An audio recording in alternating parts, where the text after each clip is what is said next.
ಗೊತ್ತಾ, ಈ ದೇಶದಲ್ಲಿ ಇರ್ತಕ್ಕಂಥ ಕಾನೂನು ಸಂವಿಧಾನಕ್ಕೆ ನಾವು ಗೌರವ ಕೊಡಬೇಕು. ಒಬ್ಬ ಪ್ರಜೆ ಆಗಿ ಅಲ್ಲಿ ಇವತ್ತು ಯಾವುದೋ ಒಬ್ಬ ವ್ಯಕ್ತಿ ಇರ್ತಾನೆ ಅಥವಾ ಯಾವುದೋ ಒಂದು ಸರ್ಕಾರ ಇರುತ್ತೆ, ಅದು ಇವತ್ತಿರುತ್ತೆ ನಾಳೆ ಹೋಗುತ್ತೆ. ಹಾಗಾಗಿ ನಾವು ಯಾರಿಗೆ ಗೌರವ ಕೊಡ್ಬೇಕಂದ್ರೆ ನಮ್ಮ ದೇಶದ ಸಂವಿಧಾನಕ್ಕೆ ನಾವು ಗೌರವ ಕೊಡ್ಬೇಕು. ನಮ್ಮ ದೇಶದ ಸಂವಿಧಾನ ಏನ್ ಹೇಳುತ್ತೆ? ನಮ್ಗೆ ನಾವೆಲ್ಲರೂ ಸಮಾನರು ಅಂತ ಹೇಳುತ್ತೆ, ಹೌದಾ? ನಮ್ಮ ದೇಶದ ಸಂವಿಧಾನ ನಾವೆಲ್ಲರೂ ಸಮಾನರು ಅಂತ ಹೇಳುತ್ತೆ. ನಮಗೆ ಸ್ವಾತಂತ್ರ್ಯ ಕೊಟ್ಟಿದೆ. ನಮ್ಮ ದೇಶದ ಸಂವಿಧಾನದೊಳಗೆ ನಮಗೆ ಸ್ವಾತಂತ್ರ್ಯ ಕೊಟ್ಟಿದ್ದಾರೆ. 6 ನಮಗೆ ಮೂಲಭೂತ ಹಕ್ಕುಗಳಿದಾವೆ, ಗೊತ್ತಾ? ಯಾರಿಗೆ ಗೊತ್ತದವ 6 ಮೂಲಭೂತ ಹಕ್ಕುಗಳು? ಒಂದೊಂದಾದ್ರೂ ಹೇಳ್ಬೋದು. ನಿಮಗೆ ಗೊತ್ತಿರ್ತಕ್ಕಂಥದ್ದು ಒಂದು ಅದು ಕರ್ತವ್ಯ ಆಯ್ತು. ಸಮಾನತೆ ಸೆಕೆಂಡ್ ಒಂದು. ನೆಕ್ಸ್ಟ್ ಒನ್ ಸಂವಿಧಾನದ ಪರಿಹಾರಭೂತ ಹಕ್ಕು. ಸಮಾನತೆ ಹಕ್ಕು. ಈ ಕಡೆ ಕೇಳ್ಬೇಕು, ನಾನು ಹೇಳಿದ್ದು ವಾಪಸ್ ಬರಲ್ಲ. ನಾನು ವಾಪಸ್ ನಿಮ್ಮನ್ನು ಕೇಳ್ತೀನಿ, ನಾನು ಏನೇನು ಹೇಳಿನಿ.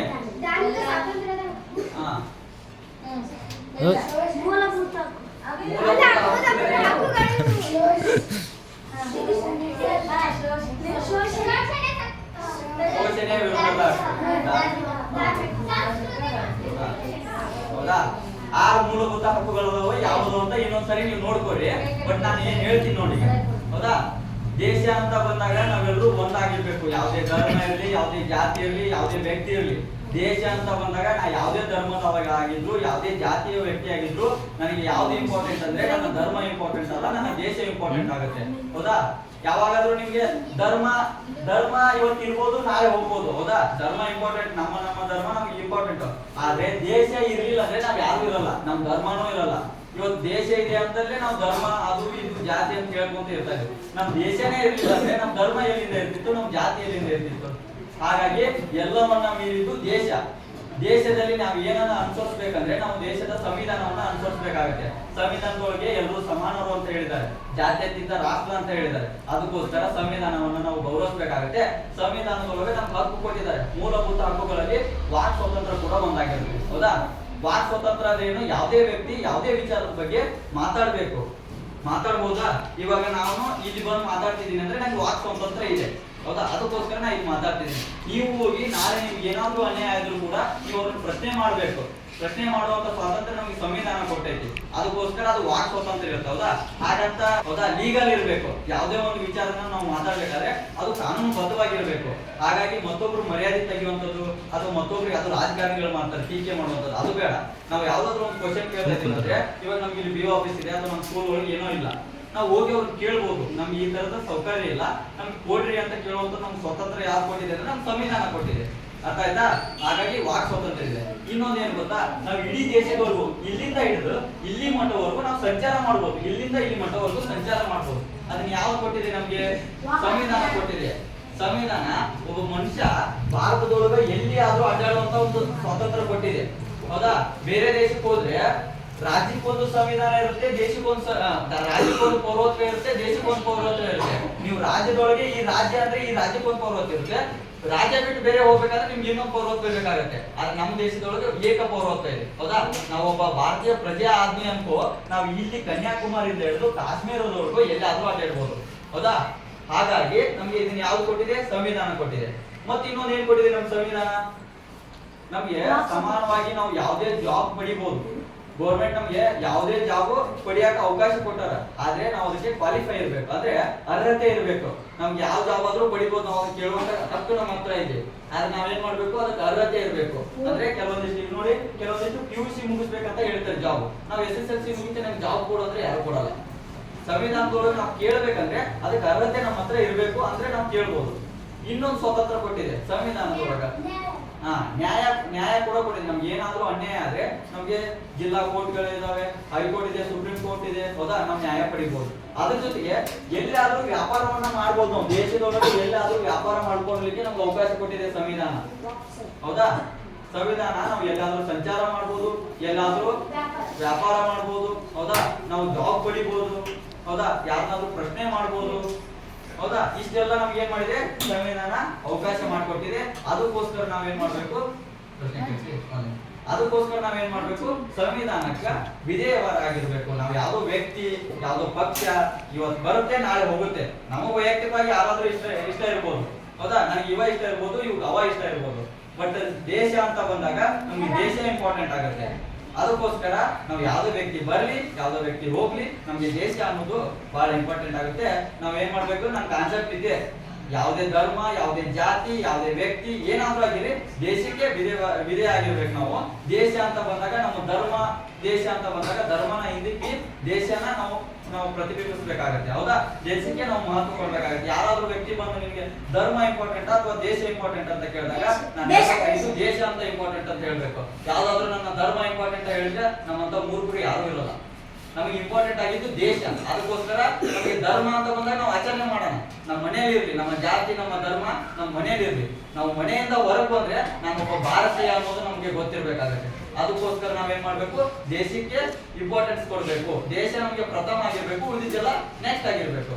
ಹಾಗಾಗಿ ನಾವು ಸಂವಿಧಾನಕ್ಕೆ ಮಹತ್ವ ಕೊಡ್ಬೇಕು, ದೇಶಕ್ಕೆ ನಾವು ಮಹತ್ವ ಕೊಡ್ಬೇಕಾಗುತ್ತೆ. ಇದ್ರ ಮೇಲೆ ಏನಾದ್ರು ಗೊತ್ತು, ಇದು ನಾನು ಏನ್ ಹೇಳಿದ್ನಲ್ಲ ಅದ್ರ ಮೇಲೆ ಏನಾದ್ರು ಕ್ವಶನ್? ಓಕೆ,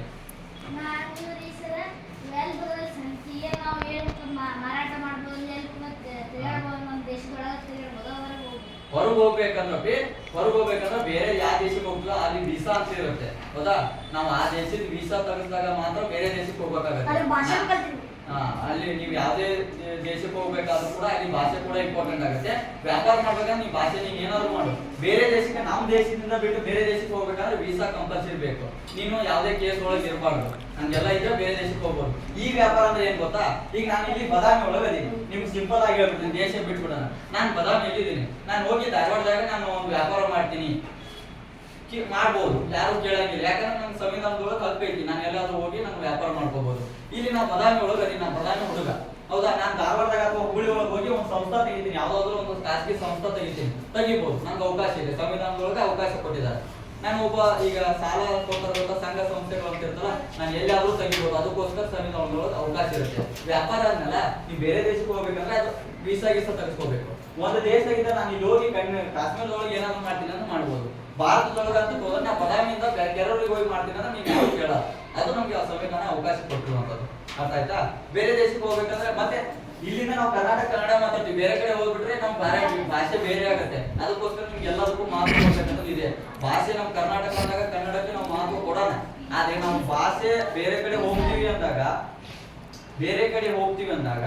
ನಮಗೆ ಅದಕ್ಕೋಸ್ಕರ ನಾವು ಅಲ್ಲಿ ಭಾಷೆ ಕಲ್ತಿರ್ಬೇಕಾಗತ್ತೆ. ಅಂದಾಗ ಮಾತ್ರ ನಾವು ಅವ್ರ ಜೊತೆ ಕಮ್ಯುನಿಕೇಶನ್ ಮಾಡ್ಬೋದು. ವೀಸಾ ಅಂದ್ರೆ ಪರವಾನಗಿ ಪತ್ರ ಅಂತ ಅರ್ಥ. ನಾವು ಬೇರೆ ದೇಶಕ್ಕೆ ಹೋಗ್ಬೇಕಂದ್ರೆ ಒಂದು ಪರವಾನಗಿ ಬೇಕು. ನಾವ್ ಇಲ್ಲಿಂದ ನಮ್ಮ ಊರಾಗಿಂದ ಬರ್ಬೇಕಾದ್ರೆ ಟಿಕೆಟ್ ತೆಗಿಸ್ತೀವಿ, ಗೊತ್ತಾ? ನಾನು ಗಿನ್ನಕ್ನಾಳಾಗಿದ್ದ ಬದಾಮಿ ಬರ್ಬೇಕಾದ್ರೆ ಟಿಕೆಟ್ ಕೊಟ್ರು ನಮ್ಗೆ. ಈ ದೇಶದಿಂದ ಮತ್ತೊಂದು ದೇಶಕ್ಕೆ ಹೋಗ್ಬೇಕಾದ್ರೆ ಪರವಾನಗಿ ಕೊಡ್ತಾರ.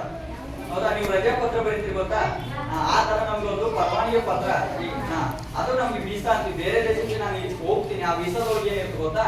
ವೀಸಾದೊಳಗೆ ನಾನು ಈ ಡೇಟಿಗೆ ಇಲ್ಲಿಂದ ಈ ದೇಶಕ್ಕೆ ಹೋಗ್ತಾ ಇದ್ದೀನಿ. ಹೌದಾ? ಅಲ್ಲಿಂದ ನಾ ಈ ದೇಶಕ್ಕೆ ವಾಪಸ್ ಇಷ್ಟು ಡೇಟ್ ಒಳಗ ಬರ್ತೀನಿ ಅಂತ ಅಡ್ವಾನ್ಸ್ ಬರಿಬೇಕು. ಅಡ್ವಾನ್ಸ್ ಬರ್ಕೊಡ್ಬೇಕು. ನಾನು ಸುಮ್ಮನೆ ಹೋಗಿ ಇರೋದಲ್ಲ. ಗಿಟ್ನೆಕ್ ನಾಳೆ ಇಲ್ಲೇ ಬದಾಮಿ ಓಕೆ, ನಿಮ್ಮೂರ್ ಮಗ, ನಿಮ್ಮೂರ್ ಹೈಸ್ಕೂಲ್, ನಾನು ಹೈಸ್ಕೂಲ್ ಅಲ್ಲೇ ಕಲ್ತಿದ್ದೀನಿ. ಆಯ್ತಾ? ಅರ್ಥ ಆಯ್ತಾ? ವೀಸಾ ಬಗ್ಗೆ ಇಷ್ಟು. ವೀಸಾ ಅಂದ್ರೆ ನಾವು ಮತ್ತೆ ಬರ್ಕೊಡ್ಬೇಕಾದಾಗ ನಾನು ಹೋಗಿ ಅತ್ತಾಗ ಹೋಗ್ತೀನಿ ಅಂದ್ರೆ ಇಲ್ಲ. ಹೌದಾ? ಇನ್ನೊಂದು ಪೌರತ್ವ ಅಂದ್ರೆ ಗೊತ್ತಾ? ನಾಗರಿಕತ್ವ. ನಾವು ಪೌರತ್ವ ಅಂತ ಕರಿತೀವಿ. ನಿಮ್ಗೆ ಪೌರ ನೀತಿ ಪಾಠ ಐತಾ? ಪೌರತ್ವ ಅಂತ ಬಂದಿರ್ಬೋದಲ್ಲ ಅದ್ರಾಗ. 6ನೇ ತಕ ಐತಲ್ಲ. ಈಗ ನೀವು 6ನೇ ತದ 7ನೇ ತಾರೀಕು ಗೊತ್ತಿರ್ಬೇಕು, 6ನೇ ತಾರೀಕು ಗೊತ್ತಿರ್ಬೇಕು. ಪೌರತ್ವ ಅಂದ್ರೆ ಏನ್ ಹೇಳಿ? ಪೌರತ್ವ ಅಂದ್ರೆ ಏನು? ವೋಟಿಂಗ್ ಬೇರೆ. ನಿಮ್ ಸಬ್ಜೆಕ್ಟ್ ಇಂದ ಬರೋಣ ಹಂಗೆ. ಪೌರತ್ವ ಅಂದ್ರೆ ಕ್ಲಾಸ್ ಮುಗಿದೈತ. ಪೌರ ನೀತಿ ಪಾಠ ಇರ್ಬೇಕು, ನಾನು ಓದಿದ್ದೀನಿ. ಪೌರ ಅಂದ್ರೆ ಏನು? ಪೌರ ಅಲ್ಲ, ರಾಜ್ಯ. ಪೌರ ಅಂದ್ರೆ ಯಾರು? ನಮ್ದು ಈಗ ಪೌರ ನೀತಿ ಪಾಠ ಓದಿರ್ಬೋದಲ್ಲ ನೀವು. ಪೌರತ್ವ, ನಾಗರಿಕತ್ವ ಅಂತೀವಿ, ಪೌರತ್ವ ಅಂತೀವಿ. ಹಂಗಂದ್ರೆ ಏನು? ಯಾರ್ಯಾರು ಗೊತ್ತಿದೆ? ತಪ್ಪಿದ್ರೆ ನಾನು ಏನನ್ನಲ್ಲ, ನಾನು ಹೇಳ್ಕೊಡ್ತೀನಿ.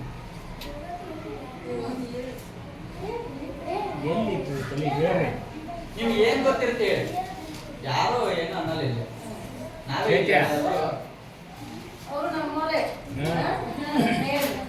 He is one of your senior student of this school. Okay. ಈ ಶಾಲೆ ನಿಮ್ಮ ಹಿರಿಯ ಸಹೋದರ ವಿದ್ಯಾರ್ಥಿ. ಓಕೆ. ಇರ್ತಾವ ಕೆಲವು ಮಾಹಿತಿಗಳನ್ನ ಎಲ್ಲ ಕಡೆಯಿಂದ ಕಲಿಬೇಕು. ನಾವು ನಮ್ಮಿಂದ ಕಲಿಬೇಕಂತಲ್ಲ, ಎಲ್ಲ ಕಡೆಯಿಂದ ಕಲಿರ್ತಾವ. ಹೇಳ್ರಿ ಪೌರ ನೀವು ಪಾಠ ಆಗೈತೆ ನಿಮ್ಗೆ ಏನ್ ಅನ್ಸೈತಲ್ಲ ಹೇಳ್ರಿ ಯಾರು ಪೌರ ಬೈಯಲ್ಲ. ಅಂದ್ರೆ ಏನು? ಪೌರ ಅಂದ್ರೆ ಯಾರು ಅಥವಾ ನಾಗರಿಕತ್ವ ಅಂದ್ರೆ ಏನು ಅಂತ ಹೇಳಿ. ಅದೇ ನಮ್ಮ ದೇಶ ಅಂತಲ್ಲ ಎಲ್ಲ ನನಗಲ್ಲ ಅವ್ನು ಹೇಳ್ರಿ ಈಗ ನಾವು ಎಲ್ಲರೂ ಕೇಳಿದ್ರ ಭಾರತೀಯ ಪೌರ ಅಂತೀವಿ ಗೊತ್ತಾ, ನಾನು ಭಾರತೀಯ ನಾಗರಿಕತ್ವ ಪಡ್ಕೊಂಡಿದೀನಿ ಅಂತ ಕೇಳಿದ್ರ ಆ ಚಾಪ್ಟರ್ ಒಳಗೆ ಬಂದಿದೆ ಒಂದ್ ಸ್ಟೋರಿ ಟೈಪ್ ಐತಿ. ಏನಂದ್ರೆ ಈ ಚಾಪ್ಟರ್ ಏನಿದೆ ಅಂದ್ರೆ ಮೈಸೂರು ಅರಮನೆ ಏನೋ ನೋಡಕ್ ಹೋಗಿರ್ತಾರೆ, ಇಲ್ಲಿ ವಿದೇಶಿಯರಿಗೂ ನಮಗೆ ವ್ಯತ್ಯಾಸ ಇದೇ ಇದೆಯಲ್ಲ, ಇದೇ ಐತಿಲ್ಲ, ಅದನ್ನೇ ಕೇಳ್ತಾ ಇದ್ದಾರೆ. ಮೈಸೂರು ಅರಮನೆ ನೋಡಕ್ ಹೋದಾಗ ಇವ್ರು ಯಾರಪ್ಪ ಅಂತ ಕೇಳ್ತಾನೆ, ಹೌದಾ? ಅವ್ರು ಹೇಳ್ತಾರೆ ಅವರು ಬೇರೆ ದೇಶದವರು ಅಂತ ಹೇಳ್ತಾರೆ. ಹಾಗಾದ್ರೆ ಅವರಿಗೆ ನಮಗೆ ಏನ್ ವ್ಯತ್ಯಾಸ ಅಂತ ಕೇಳ್ತಾನೆ, ನಾವು ಭಾರತೀಯ ಪೌರತ್ವ ಪಡೆದಂತವ್ರು ಅಂತ ಹೇಳ್ತಾರೆ. ಹಾಗಾದ್ರೆ ನಾವು ಭಾರತೀಯ ಪೌರತ್ವ ಪಡೆದಂತವ್ರು ಅಂದ್ರೆ ಪೌರರು ಅಂದ್ರೆ ಯಾರು? ಇಷ್ಟೇ ಇಲ್ಲ ಸ್ಟೋರಿ, ಹಿಂಗೆ ಇದೆ ಅದು. ಗೊತ್ತಿಲ್ಲ, ನಾನು ಹೇಳ ಪೌರ ಅಂದ್ರೆ ಈ ದೇಶದೊಳಗೆ ಯಾರು ಹುಟ್ಟಿದಿರಲ್ಲ ಪ್ರತಿಯೊಬ್ಬರಿಗೂ ಇಲ್ಲಿ ಪೌರತ್ವ ಇರುತ್ತೆ. ಅದಕ್ಕೋಸ್ಕರ ನಾವು ಭಾರತೀಯ ನಾಗರಿಕತ್ವ ಪಡೆದಿದ್ವಿ ಅಥವಾ ಪೌರ ಅಂತ ಕೇಳ್ತಾರೆ ನಮಗೆ, ಹೌದಾ? ಬೇರೆ ದೇಶದಾಗ ಇಲ್ಲಿ ನಮ್ಮ ಬದಾಮಿ ನೋಡಕ್ ಬೇರೆ ದೇಶದವ್ರು ಬರ್ತಾರೆ, ಅವ್ರು ಭಾರತೀಯರು ಆಗಕ್ ಸಾಧ್ಯ ಇಲ್ಲ. ಯಾಕಂದ್ರೆ ಅವ್ರು ಬಂದಿರ್ತಾರೆ, ನಿಮಗೆ ವೀಸಾ ಹೇಳಿದಲ್ಲ, ವೀಸಾ ತೆಗೆದುಕೊಂಡ್ ಬಂದಿರ್ತಾರೆ, ಇಷ್ಟು ದಿನ ನೋಡ್ತಾರೆ, ವಾಪಸ್ ಹೋಗ್ತಾರೆ. ಅವ್ರು ಭಾರತೀಯರು ಆಗಕ್ ಆಗಲ್ಲ. ಹಾಗಾದ್ರೆ ಭಾರತೀಯ ಪೌರರಿಗೆ ಏನೇನ್ ಅನುಕೂಲಗಳಿರ್ತಾವ ಅದ್ರಾಗ ಗೊತ್ತೈತೆ ಆ ಪಾಠಗಳು ರೈತಿದ್ರು. ಭಾರತೀಯ ಪೌರ ಇದ್ನಿ ಅಂದ್ರೆ ನಾನು ಭಾರತೀಯ ಪೌರ, ಹೌದಾ? ನನಗೆ ಏನೇನು ಪ್ರಯೋಜನಗಳಿರ್ತಾವ ಅಥವಾ ನನಗೆ ಏನೇನು ಹಕ್ಕು ಇರ್ತಾವೆ, ಏನೇನು ಇರ್ತಾವೆ ಅಂತ ಐತಿ ನಿಮ್ ಚಾಪ್ಟರ್ ಒಳಗ. ಓಕೆ, ಹೇಳು. ಅದೇ ಕರೆಕ್ಟ್, ವೋಟ್ ಹಾಕ್ಬೋದು. ಹೌದು, ನಾವು ಭಾರತೀಯ ಪೌರ ಆಗಿದ್ರೆ ಮಾತ್ರ ವೋಟ್ ಹಾಕ್ಬೋದು ಇಲ್ಲಿ. ಮತ್ತೆ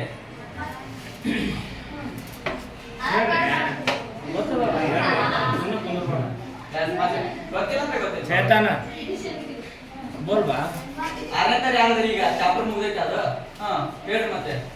ಪ್ರತಿಮಾ ಅದಕ್ಕೆ ಏನಂದ್ರ ಈಗ ನಾನು ಓದಿದ್ದು ನೆನಪಿರಲ್ಲ. ಯಾವತ್ತ ಕಥೆ ನಾವು ನೆನಪಿಟ್ಕೊಂತೀವಿ ಅದ್ರ ಹೇಳುವಾಗ ಯಾವತ್ತು ಕೇಳಿರ್ತೀವಲ್ಲ, ನಾನು ನಿಮ್ಗೆ ಇದೊಂದು ಹೇಳ್ಬಿಡ್ತೀನಿ, ನಾನು ಎಷ್ಟು ಹೇಳಿದ್ರು ಕೇಳ್ರಿ ಬಿಡ್ರಿ.